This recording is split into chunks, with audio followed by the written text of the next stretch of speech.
Welcome to the Ancestral Findings Podcast. This is episode 212. You want your family tree to be as flawless as possible. In fact, you can never get too much advice on this subject. Today, I'll give you some unusual tips for doing excellent genealogy work. Most of these are probably not new to you, but they will really help push your genealogy forward.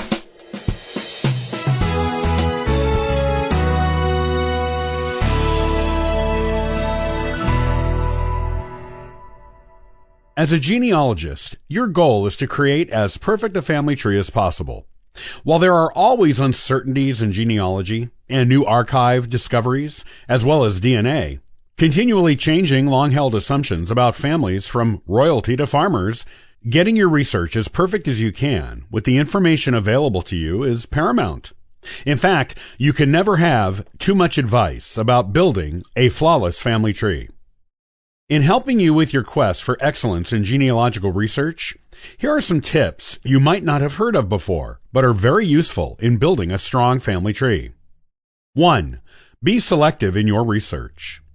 Your family tree has hundreds of lines. As you go back in time beyond 3 or 4 centuries, it turns into thousands. This is because the number of your ancestors doubles with each generation going backward. You have 4 grandparents, 8 great-grandparents, 16 great-great-grandparents, 32 great-great-great-grandparents, and so on. You obviously can't just jump into your family tree and swim around in the leaves, hoping to find something useful. You have to focus on one line at a time, and in doing so, be selective with your research. Decide which branch you want to work on first. Then, decide if you are only going to take it back to the first immigrant to North America, or if you are going to follow it back as far in time as you can. Don't forget the female lines as you do your research. They are just as important to your lineage as the male lines. Once you've done enough work to satisfy yourself on one branch, move to another with the same amount of focus. 2. Understand the availability of records. You are going to find more records for your own generation and the 2 or 3 just before you than anything farther back in time. There are a few reasons for this. And first, it will be because certain vital records were not required until the late 19th to early 20th century. As you go even farther back in time, beyond the 1880s and 1890s, you will discover that all or most of the records you need simply aren't there, because they have been lost during the passage of time. Courthouse fires are a common reason for lost records. Others are lost by courthouses, archives, and the families that kept them. Some may actually still be out there, but hidden, in places no one has looked in centuries. They will most likely come to light one day, but may not be available while you are researching. Do not get discouraged and quit if you can't find a record you need. There are usually alternative sources for most things, and articles have been written on them. Look for them instead. 3. Don't copy research that has already been done.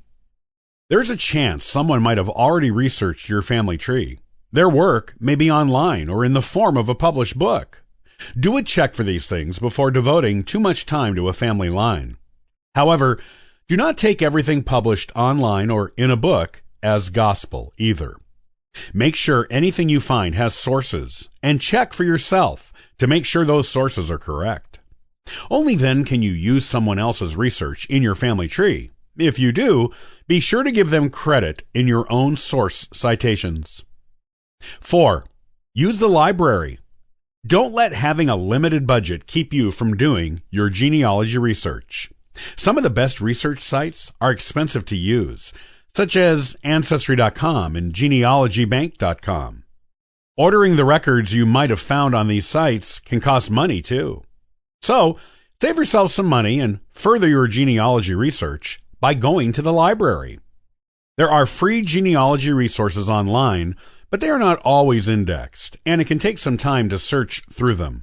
On the other hand, most libraries have subscriptions to the expensive genealogy websites, and you can use them for free on the library's computers. There are even some genealogy websites that are only available to libraries, such as LexisNexis and ReadX. You will want to take advantage of all of these. You might even find some interesting information those who only rely on subscription sites at home will miss. 5. Question everything. Anything in genealogy can be open to interpretation, or even suspect in nature, including government documents. The information on any document is only as good as the person providing it. When looking at sources, question the origin of the information, the reliability of the person giving it, and whether any transcription errors may have occurred.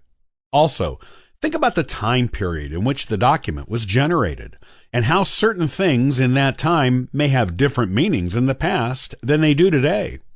Always look for alternative sources, as many as you can find, to back up or refute the documents you find. 6.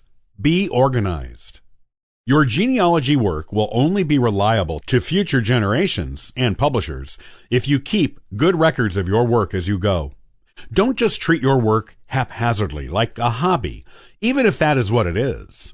Even as a hobby, you want your work to be taken seriously. Being organized means you will know what work you have done, what work you still need to do, what sources you have used, and their origin and reliability. Having this information is good not only for giving credibility to your work, but for keeping you on track. Once you have researched several lines and branches of those lines, you may forget what you've learned and what the sources you used said. If your work brings you back to those lines, you will have all the information you need at your fingertips to pick it right back up again without repeating any research work.